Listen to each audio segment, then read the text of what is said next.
Welcome back to Boring Reviews. Boring land. Oh, just kidding. Blasphemer! Hello, right. Boring Review Nation! Kind of pointless. We know all things. All right. Welcome back to Boring Reviews. Nick here. Gabe, the Night Watchman. Forever the Night Watchman, baby! Woo! Doesn't matter what channel it is. He's gonna get that name legally changed to Gabe, the Night Watchman. And we are here, super excited. We both have seen Ponniyin Selvan 1, Part 1, PS1. We saw it this weekend, and we are going to talk about this movie, spoiler-esque. If you don't know, we don't really stay on any kind of a script, so you got to stick around for the entire video to hear what we have to say, see what you agree with, see what you disagree with, interact with us in the comment section. Don't forget to like and subscribe. And this is going to be full-on spoilers. So if you're looking for a non-spoiler review, we already have our instant reactions. You can get our instant thoughts on the channel. We're not messing around today. We're getting right into it. And in case you missed our instant thoughts, we'll just remind you of what we thought about it initially, and then we'll jump into spoilers. I really, really love this movie. I couldn't stop talking about so many different parts about it. And that's basically the gist of my instant reaction, that I loved it. I mean, Nick liked it so much, or loved it so much, I should say, that literally I'm on a plane on my way back from North Dakota, and he convinced me to go watch it. I land at 1:45. I'm in the movie theater by 2:25 to go watch this bad boy. And it was worth the watch. Absolutely. Mind you, I had been up since like 6:30, 7 o'clock in the morning, went to the gym, went and had breakfast with Trey, went to the airport, turned my car, went through back in, flew like 3 hours, and still watched this movie. Not a boring part in this film. Such a captivating film. You are absolutely right. It's hard to talk about it without spoiling it. I will say that of all the Indian films that I've seen in the theater, right, Nick, this is probably the first like epic film that needed to be seen on a big screen. If that makes sense. You know what I mean? And that's kind of where I want to start. The grand, you know what I mean? The grandiose of the entire production. You know what I mean? I kind of mentioned, man, it felt like Gladiator at one point, right? These big action set pieces, man. And dude, the one battle on the beach was bananas. That was like out of what was that? Where all those arrows are coming at him, and they're just like, we're gonna die, we're gonna die. When Brad Pitt played Achilles, what movie was that?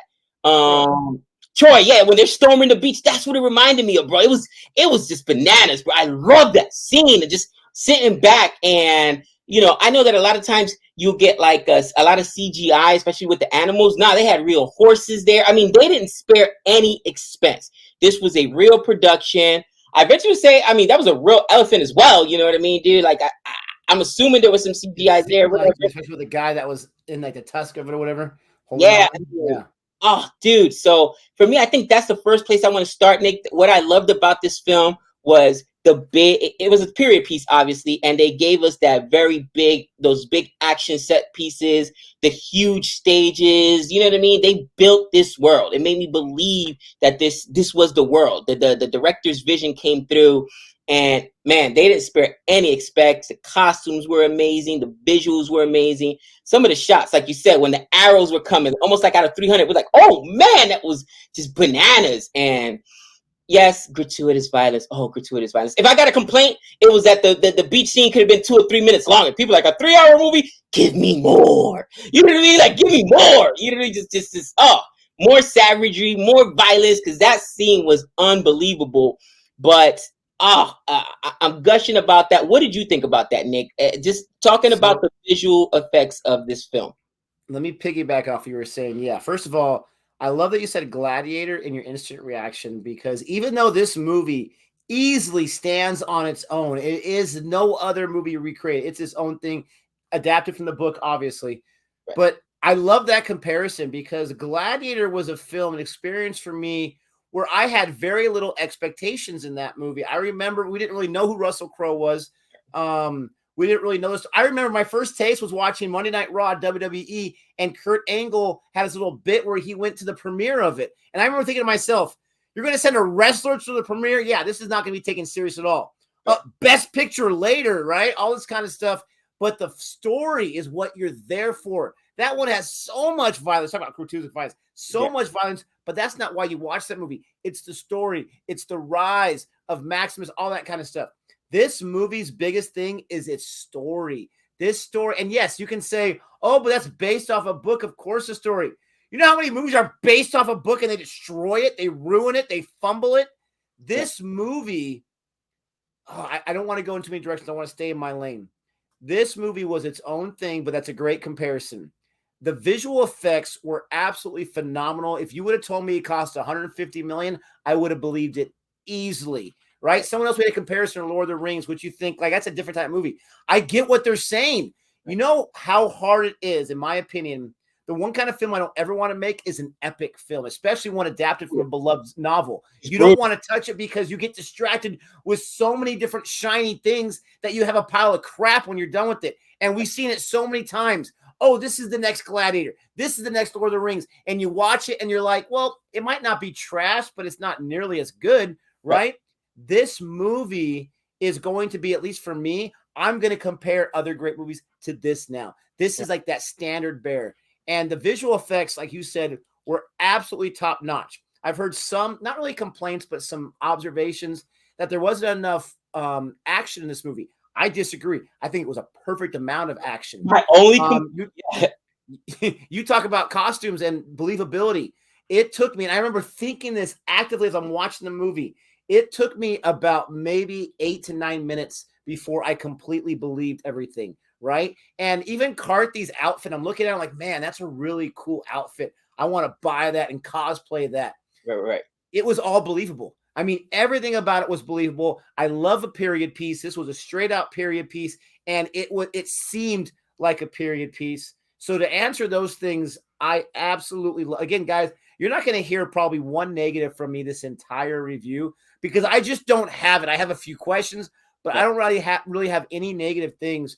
This movie was one of those experiences that I've been waiting for a long time. And I got it with Top Gun Maverick not too long ago. Right. I love going to a movie, even with high expectations, and being absolutely godsmacked, right? Absolutely awestruck. Say that is how it's done. This is why I go to the movies, because I'm hoping for this experience. Like you said, you got to watch it on the big screen. And this is one of those experiences. So many times I'm watching a movie and I'm aware, okay, this might be one of those movies that really surprises me, really awes me, and they mess it up in the second act or the third act. This movie did not mess it up. It's only the first part. It got better and better. And I want to transition into the characters, and then you can piggyback whatever you want. You know how we do it here. Right. Because I'm sitting there. So one other thing, this is my first time where my theater was actually sold out. Besides the front seats where you can't even see anything. Everything was sold out behind me. It was so cool. And I'm sitting next to this very nice elderly man and his wife. And at the intermission, we go take care of some business. We come back. We got like 3 minutes left. And I ask him, what'd you think of it? And he's like, oh, it's great so far. I asked him, did you read the novel? He said, yes, absolutely. I'm like, really? And he's like, wait until blah, blah, blah. I didn't even understand what he said. Wait till he shows up. And I'm like, excuse me? He said the name. I was like, who's that? He's like, oh, he's gonna be your favorite character. He hadn't even seen the movie yet. Right. Wait, and he's talking about Ponniyin Selvan. Wait till he shows up, because there's still a character they haven't introduced yet, and I can't wait. And what happened? Not only did that guy show up, but he became, and you said it to me on your own today, he became my favorite character in the movie, and there's so many great characters. We're talking about Ponniyin Selvan himself.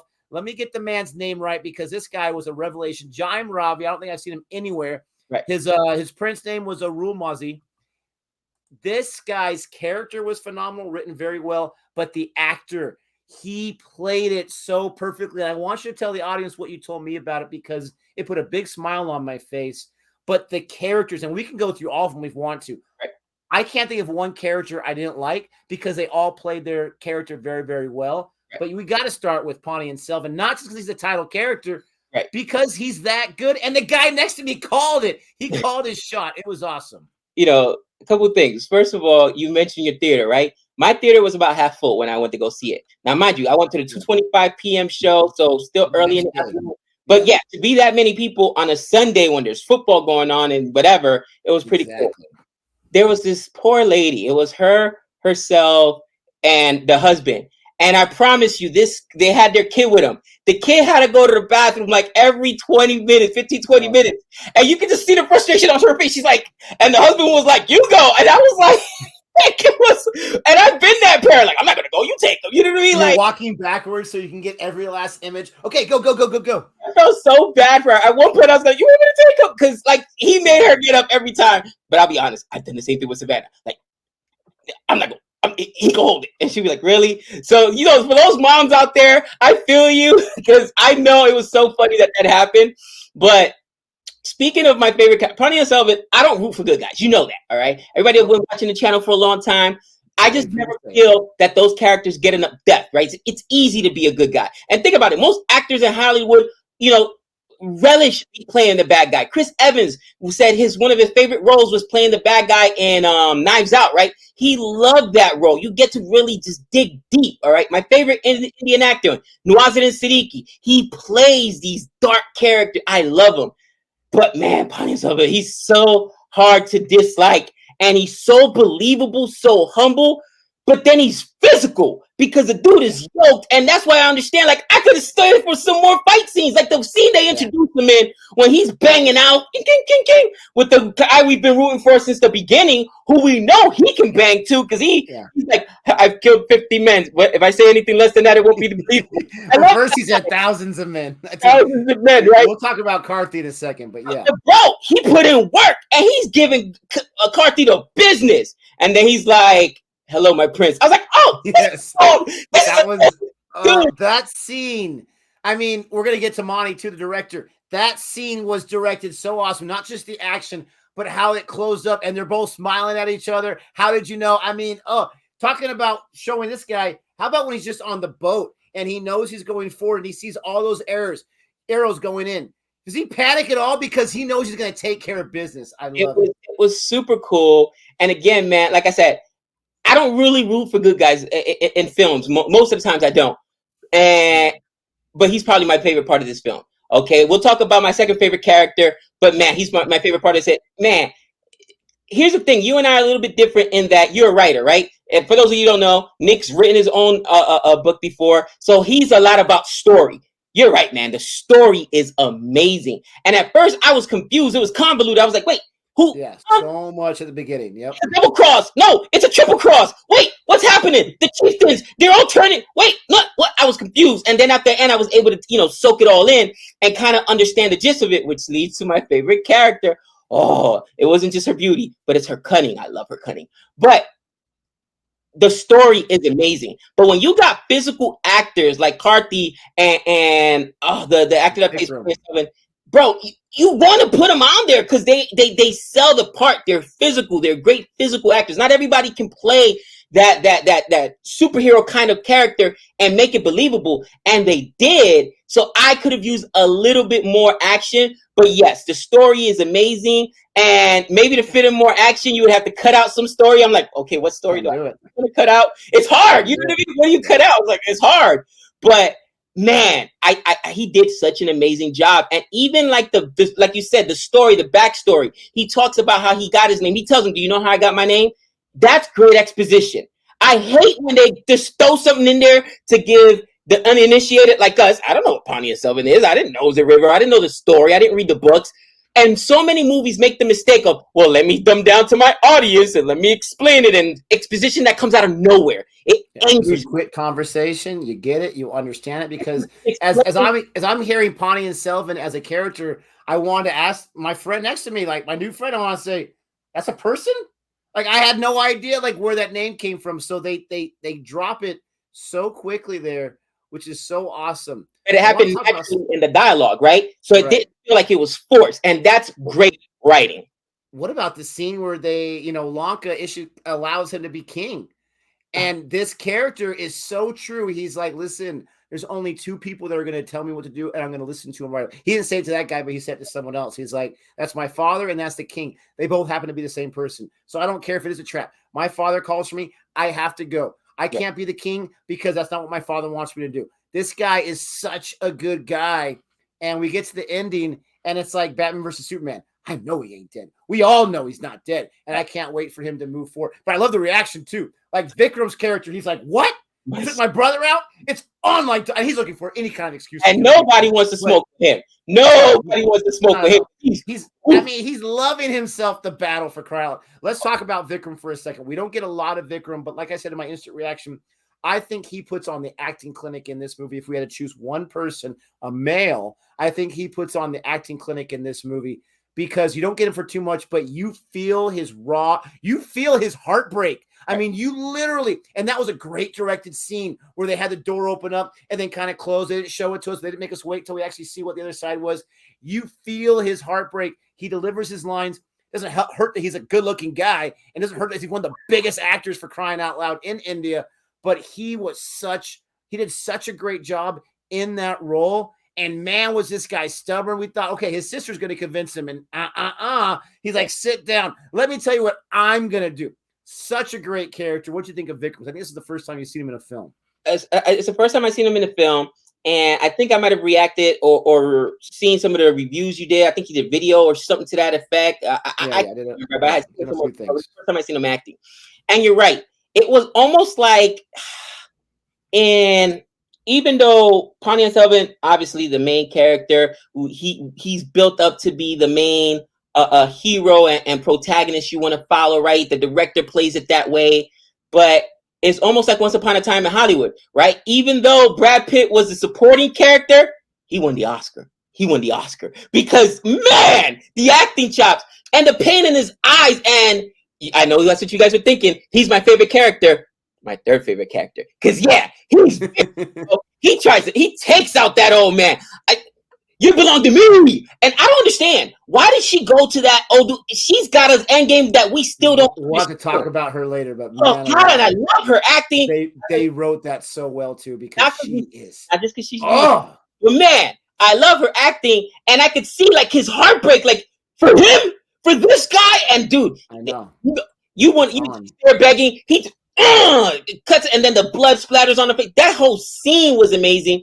And then the pain that afterwards that he still carries on his shoulder. You can't let go. When he said, she told me she loved me. Right. Man, I felt that. I was like, oh my. I mean, how many girlfriends have you had, no offense to Savannah in the past, that said she loved you, right? But this guy, that was the most important thing to him when she said to him. Right. He's never forgotten that. But think about it. And at that moment, I thought about, you know what? It's almost like Helen of Troy, right? No. She belongs to me. A war was fought. The Trojan War was fought because of Helen of Troy. And that's the kind of love like this guy has. Like the anger, the pain. Like she left me for this old dude. Like, and she's got some other ulterior motive. She's trying to take over. I know she lusts the throne. We're going to talk about her in a minute. But Nick, it was written so well. It was masterful the way it was written. And I love that part about him. Like, you know what's funny? You know how you can always find somebody in the movie that you hate? Who do you hate in this movie? I'm telling you. Even the bad guy. Even the dad, not the dad. I think he's the dad, right? The guy who's trying to get his son to be the rightful king or whatever. Right. Like, even he played it perfectly. And he's the one that's married to your girl or whatever. But even he was a great character. You had the thing that was crazy about this movie. I want to get back to the characters in a second. But you had this chess match going on with everybody, and you can't trust anyone. Let's talk about Karthi for a second. He goes on this journey, and it's what creates the majority of our movie in this first part right here. His journey made me think of the Odyssey, to tell you the truth. This long journey he has to go on. And I'm glad it didn't follow the Odyssey footprints where it's just Odysseus that we're following, or it's just Karthi's character that we're following. It had other things that make it more interesting, because that's my main complaint with the Odyssey. Anyways, he goes on his journey, and he's got this girl, Aishwarya Rai, promising, hey, I'll give you the goods if you do what I tell you to do. We all know what she's talking about. She didn't mean any of that, right? This other girl, I'll give you the goods, this or that. And he said, I love that Karthi's character. He's hilarious. Loves all women, and he just embraces it. He's like, a girl smiles at me, I can't help myself. He's ready to marry everyone. He's so awesome. But Karthi, the actor, is perfect for this role. At first, I'm not going to lie. I saw him with that white shirt on or whatever. He seemed, a little heavier than I seen him in the past. I'm like, this is going to be our awesome warrior, our main character. I got rid of that judgment in about 5 seconds because it's his personality. It's his facial expressions. He's got such like a childlike joy. He has such a great smile. And you want to follow him on every step of the way. When he dresses up as like that demon character, I mean, not only was that hilarious, but he's going around trying to sweet talk the freaking future princess, for crying out loud. And he's like, baby, I'll do whatever you tell me to do. I don't care what it is. I just loved his character. I loved his journey. He sold off the action like he always does because he knows what's up. I don't know if you know this, but he's Soraya's brother, right? The guy's in Rolex in the Vikram film. The guy that chops off the head at the end of the movie. That's his real life brother. Wow. Cool. So they both got acting chops. But what do you think about Karthi's character? I'm not even going to try to attempt to say his character's name. Double V. Was he not fantastic? And then his little like bromance he had with the one guy too. That guy was hilarious too. You know what? What I liked about Karthi's character was that he gives us everything the other characters don't. Because right now you get it, and what I mean by that, and again, this is a really good piece of writing. This is really good, right? A movie can't be all serious, all action, all tense, all drama. And he gives you that levity at times. So, for instance, the way he gets the guy to watch his horse, he said, "Oh, I'll get into the palace." And if I don't, you get the horse. He's like, "Oh, it's a good way for you to get me to watch the horse." Like little things like that. You know what I mean? Yeah. It just interjected that comedy and that charisma he has or whatnot. And at first, when I'm watching the first half of the movie, I thought he was our main protagonist. All right, because I wanted to know nothing other than what you told me. You got to go watch this movie based on a book. The thing's amazing. I'm like, all right, done. I'm on it. And I thought he was our main character until, oh, wait, no, he's not. And he's running around and being a spy, but he's cunning as well. And, you know, he's lying about how he got the ring, getting into the palace. Like, dude, I really enjoyed his character. Unfortunately, I think that towards the second half of the film, he's just, forget about it. Once you start introducing all the other characters, he gets buried, bro. He gets buried. It's like, when you're in a movie with Don Cheadle, all right, the scene stealer. Brad Pitt does not like to act in movies. He's like the scene stealer. Every time he's in there, like the camera just gravitates to him. And there's two people in this movie that they're scene stealers. No, I don't care who else is in the scene. They're scene stealers. And one, that's it. I cannot wait. Amitabh Bachchan's son's wife. She is what's her Aishwarya Rai. Aishwarya Rai. Nandini. Nandini in the movie, not only is she beautiful, Nick, but she is, I mean, the clinic she puts on, that just the acting with her eyes. You don't know if she's evil. You don't know if she's trying to get retribution. You don't know what's going on in her story other than that she's got an ulterior motive. She lusts for the throne, right? It feels like that's her end goal. But then when somebody else comes up to her, like, you're supposed to be, I forget, following whatever it is. He's like, I can't do that anymore. It's like a religion or something that she was supposed to be devoted to, a devotee or whatever. She's like, you know, I've forgotten nothing. So I think she's trying to get vengeance for the old dude that got killed. Maybe she did love him or whatever. The dude that got, you know, his head hacked off, the former king or whatever. And dude, she plays her role to perfection. She is, bro, the God. She's the Godfather, bro.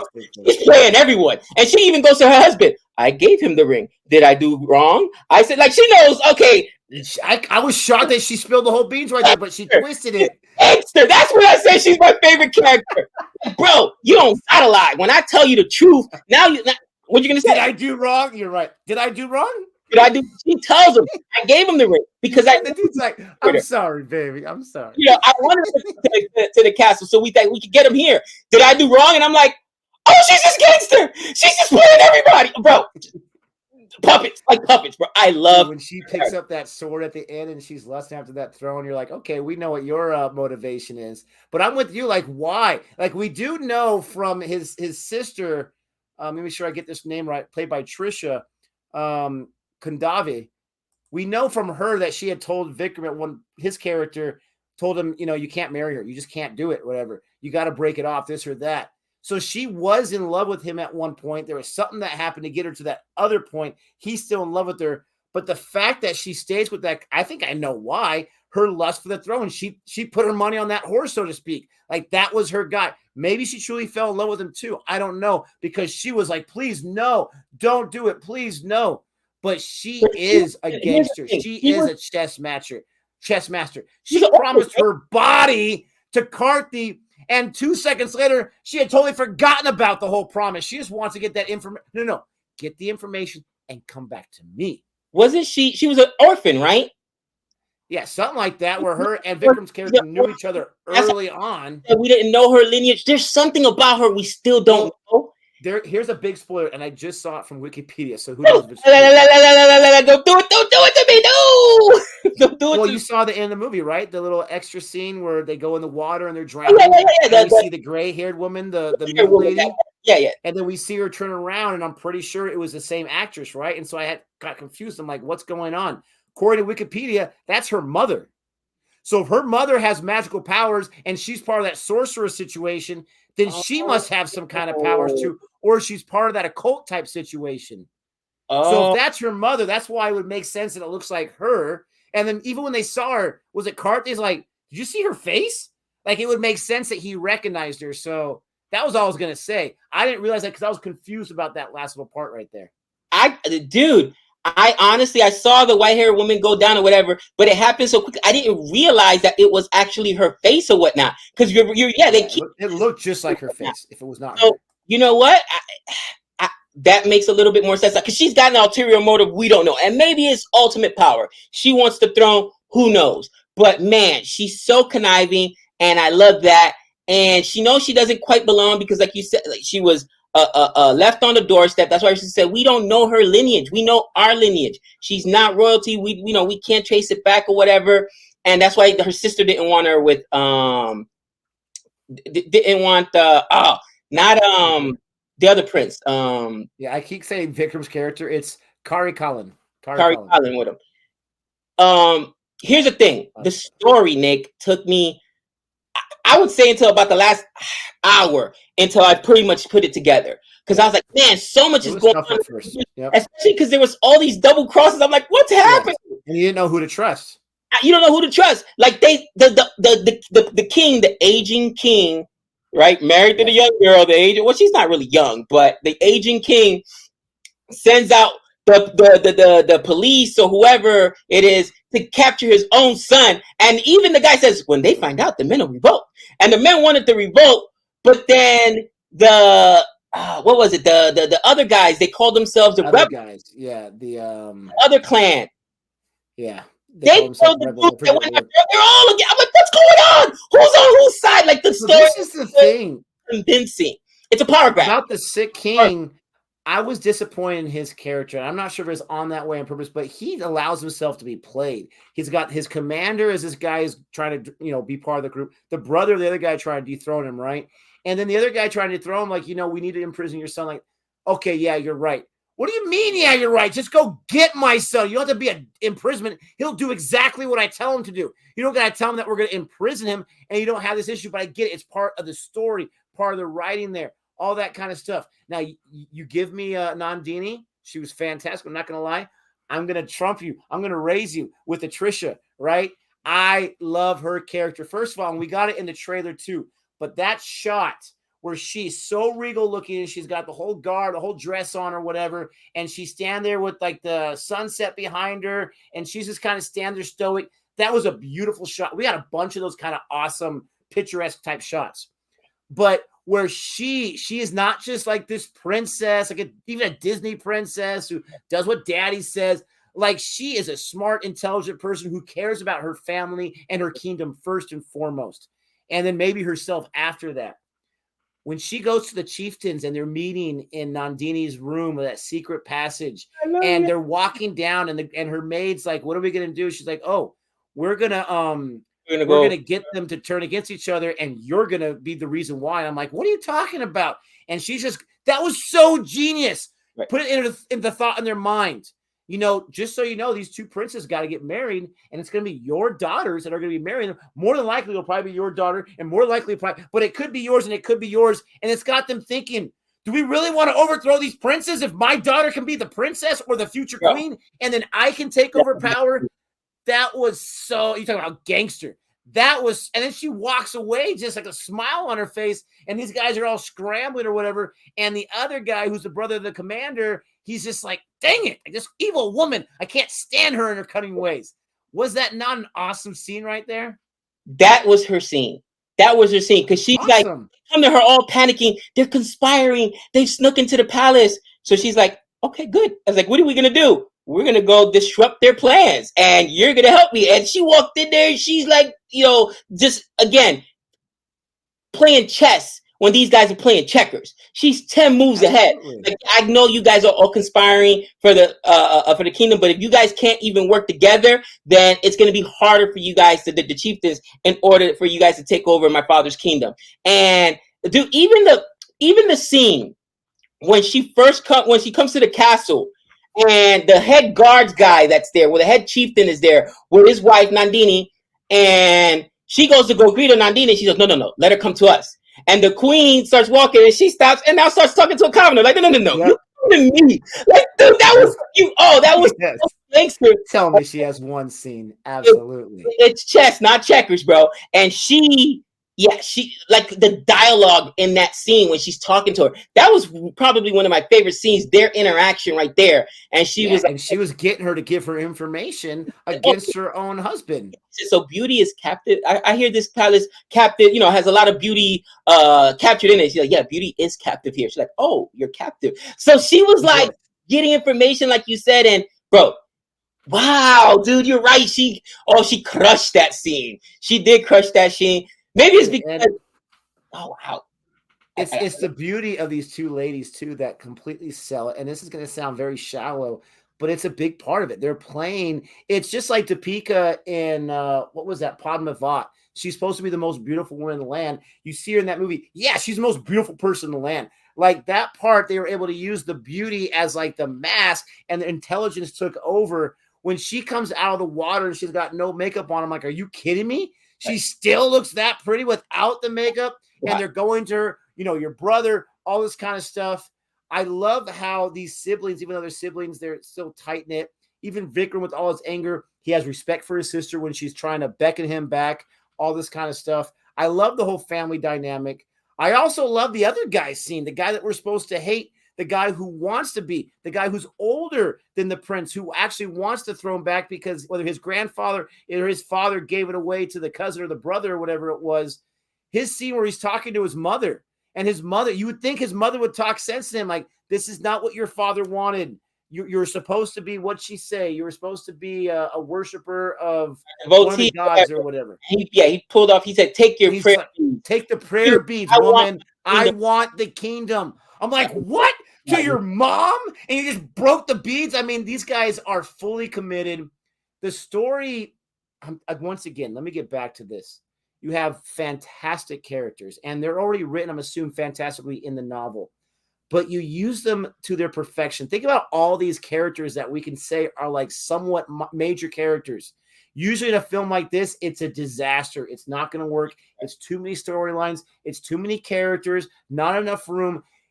The director, Ratnam, the director of this film, Varun was telling me not too long ago in one of our live reviews that he's his favorite director, and that, because I was talking about S.S. Rajamouli, he's like, yeah, that guy's great, but you haven't seen any of Mani Ratnam's films, and I'm telling you, this guy is a legend. And I'm like, all right, so he does this, and from what I understand, this isn't even his type of movie that he does. This guy took on an epic from a novel that they've been trying to make into a movie for decades, and it hasn't worked out.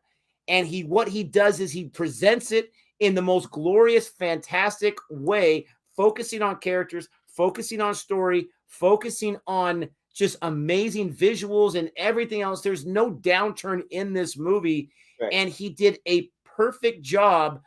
I cannot think of a better directional job I've seen in an Indian film, because with direction, you got to focus, first of all, on your direction, obviously, the motivation. You help out with the pacing, obviously, and there's no slow part in this movie. There's no slow part whatsoever. The intervention gave me a chance to use the bathroom, and I'm sitting back like, let's go. Let's keep it going. Let's keep it going. And then when it ends, I was like, it's been 3 hours already. I love this movie. I'm going to give my final thoughts here. Then you can give any final thoughts you want. If you have not seen this movie, you've got to watch it just for film's sake. I don't care if you don't like war. It's not as violent as Gabe is saying it. We're used to a lot more here in the States, but there's a lot of action. There's a lot of death. That one scene where all those arrows, like everyone in my theater is like, whoa. Like, I mean, that was kind of ruthless, right? There is some violence for sure. But so quick. Him on the thing, I'm like, oh, he's like, he was next. And he was so genius trying to figure out this, but this. And then he knew it. Like, he's talking to the king. You think he'd be safe with the king's audience, but he knows how corrupt it is. He knows how you can't trust anyone. So he turns around on himself. He's like, King, I'm not safe. I gotta go. Bye. And he tries to get out of there. I need that sword. Thank you very much. And that whole scene too. How hilarious was that? I'm all over the place. He jumps over that wall and you think he's good. And then they jump over the wall. Oh crap. Thanks for the buttermilk. And then he goes somewhere else and he falls down again. And then the ladder comes. I thought those were the bad guys climbing down. That would have been hilarious trying to get him. Right. Karthi. No, Karthi, this movie, he was amazing. It was just so entertaining. Absolutely loved it. It's an easy A+. That's my grade for this movie. Easy A+. I give it as many pluses as possible. This is a film you guys have got to check out. I think the one thing I want to do is refute or rebut your complaint about the king, right? The dad. And here's the thing. This happens in every single story, but it's true. Okay. And what I mean by that is about a month ago, 2 months ago, I'm driving, right? Some dude cuts me off in traffic. Some young boy, he gets out, starts right. And I'm like, and you know my pedigree, bro. And it would be like, look, I'm old, but, and I just look at him like, all right, you got it, young boy. As you get older, you just lose that piss and vinegar. You know what I mean? You lose that whatever it is that's in you, that testosterone, I guess, that makes you want to, fly at the handle, and that makes you want to fight and makes you want to any situation. And if you think about it, even in Gladiator, the same thing. As the king got older, he got weak. If not, Maximus would have never been taken down. That was never his wish, right? But he lets his son, who's corrupt, that he knows, it happens. You know what I mean? As you get older, you just lose. And I think that's true. That's human nature. You know what I mean? He knows they're conspiring against him. He didn't want to believe it. He's like, no, I can't believe it. You know they're conspiring against you. They're always conspiring against you. And I think that the easiest thing to do at that point is just to put it off as long as you can, because you're always going to have enemies coming from all sides. You know what I'm saying, Nick? The king don't stay king forever. That's just real. The king don't stay king forever. And I think that's a good piece of writing. The guy's getting acupuncture. No, I'm not complaining the right. I just hate that part that he's being bossed around by these people. I mean, the guy's getting acupuncture. The guy's sick and old. He's like, my body's broken, but not my mind. Yeah, and what he's probably saying is like, look, I'm doing the calculations right now. I don't like these numbers. I don't like these numbers. Unless I got my sons who are the ruthless ones that can come out here and bang out, I'm in trouble. Because I'm like Caesar. I'm surrounded by enemies. Right? And that's how I kind of read that. What about Vikram telling his sister, tell his old man to come meet him? Like, do you know your dad's like dying and you're going to have him make the trip out to you? I'm sorry. I just thought that was hilarious. Oh, dude, like I said, yeah, he had like the moments of levity in there. But like I said, I understood that writing and I liked that writing. Like I said, there was no other than the only plot hole, and now I think you kind of fixed it in for me at the end, was like, okay, he talks about how he got his name, right? That he fell into this river, Ponce, and he was saved. And he said, everybody thought it was my mom, but it was actually this water goddess that came and saved me or whatnot. And that's how he got his name or whatnot. And then at the end, the reveal, they come and save him again or whatnot. So he's protected. He said, I don't even know why this water goddess protects me. He even said it. I don't know why me. I don't know too. But I was like, why don't they not showing their face? That's such, like, they're trying to get, I was like, that was bothering me. Like, why? She comes with this elephant out of nowhere and saves them or whatever. And we're not going to, and then at the end, they give it to us. And now, if you're accurate, let us know in the I confirmed it. It's by her. She's the one that's acting the face, at least part of it. Yep. Okay, so if that's what's real, now we got a little bit of that puzzle filled in. And I think that's what was missing for me. But, bro, then if that's the case, that's unbelievable writing. Are you kidding me? You know me, bro. I love the action. And that's unbelievable writing right there. I mean, you set it up by him talking about how he got his name and how he was saved. And at the end, he saved again. What's that called? Foreshadowing. Some directors may want to foreshadowing. Brilliance. Right? You know what I mean? Yes. Michael Bay. dude, every video I can, I track Michael Bay. He just he destroyed Transformers for me. I still hate him for that. I think he's done more drive-bys than I have in 2022 so far. What's your grade? I give this thing an A plus the plus. I give it an A plus, bro. This thing's amazing. I hope they did this one like they do some of these movies where it's back to back. Don't make us wait 3-4 years for next year. The film like back to back. That's what I want. Give it to me right away. Strike while the iron's hot because I'm excited about it. Absolutely. I want to get into it. And Nick, like I said, seeing it on the big. Think about the movies we've seen in the movie theater, big screen. We saw 83, right? The Kapil Dev film. We saw the what's the one? The action one with the dude that's all chiseled, but it was more almost like a comedy action spoof or whatever. The guy's like probably one of the most handsome dudes I've ever seen. He got the 18 pack. Hersik or Thon or Sean? No, you're talking about yeah. Boggy 3, yeah.